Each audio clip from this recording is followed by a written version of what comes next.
ამან დამაეჭვა მე რომ ეს მაისური მეთქი დედაჩემი ამას არ გამომიგზავნიდა ამ ხელოვნურს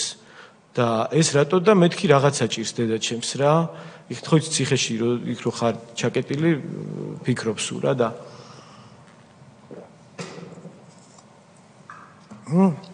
როგორც კი ადვოკატი შემოვიდა მეორე დღეს თუ იგივე დღე იყო მეთქი დედაჩემს რა ჭირს რა და რა იციო ვინმე რამე გითხრაო და მეთქი თურმე მიმალავენ და არ მეუნებიან და წარმოდგენა არ მაქვს რა და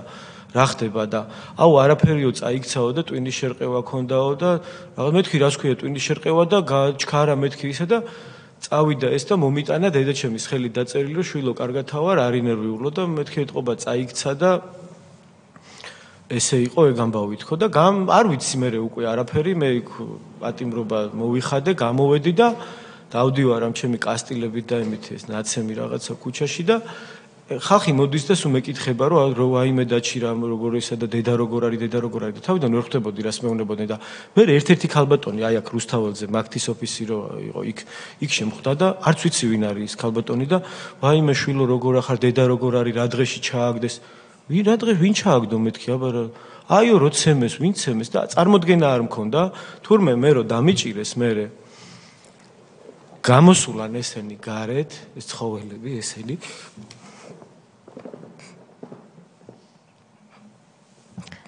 მე მინდა ვისარგებლო შემთხვევით და აქედან შევეხმიანო თქვენ მშობლებს განსაკუთრებით დედას რომელსაც მე მაქვს პატივი ვიცნობდე და ამ ქალბატონს ჩვენ სულ ვუყურებდით რომ ხა 34 ჯერ რო შვილს დაგიკავებს დაგიპატიმრებს სააკაშვილი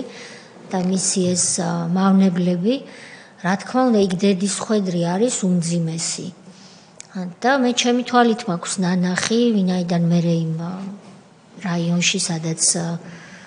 თქვენი ოჯახი არის წარმოშობით და ცხოვრობდა ნაძალადევში სულ ხვდებოდი და ნამდვილად ქართველი დედის სიმბოლო მაგალითი უმძიმეს ვითარებაში იმიტომ რომ ძალიან ბევრჯერ დაჩიცაგურია სიკვდილს ჩახედა თვალებში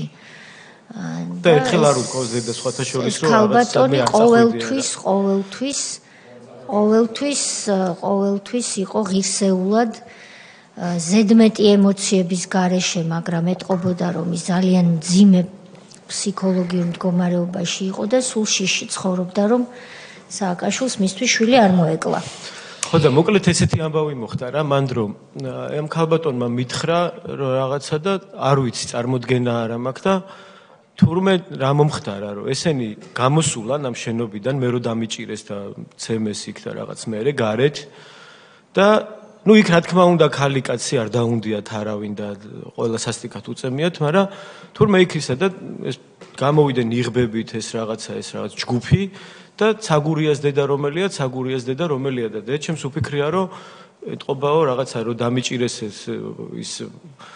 პირსახოც სიკვდილის ჯაგრისია რაღაც მოიტანეთ რაღაცას ეგეც მეტყვიანო და მე ვარო და ერთ-ერთი ვისაც ნიღაბი ეკეთა ეს არისო და დედაჩემს სასიკვდილოდ ცემეს დედაჩემი ძირს დააგდეს და ხესხელკეტები ურტყეს და ძიმე ტვინის შერყევით მერე დედაჩემი თურმე იმაში დიღომში საავადმყოფოში იწვა და ოღონ დედამ ნუ ეგ ამბავი რო გავიგე იმის მე დედაჩემისთვის თვალებში აღარ ჩავიხედია ვერ უყურებ დედაჩემს თვალებში მე ბატონო დაჩი თქვენ ძალიან ბევრი ჩემი ხელმძღვანელობით ადამიანი მადლობას უნდა გიხდიდეთ იმ ბრძოლისთვის რაც თქვენ მრავალი წლის მანძილზე გაწიეთ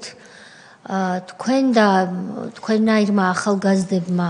ალბათ თამამად შეიძლება ითქვას ბატონო სოზა რომ ახალგაზრდობა შეწირეთ საზოგადოებრივ და პოლიტიკურ ბრძოლას და სააკაშვილის დამარცხებაში თქვენს ოჯახთან ერთად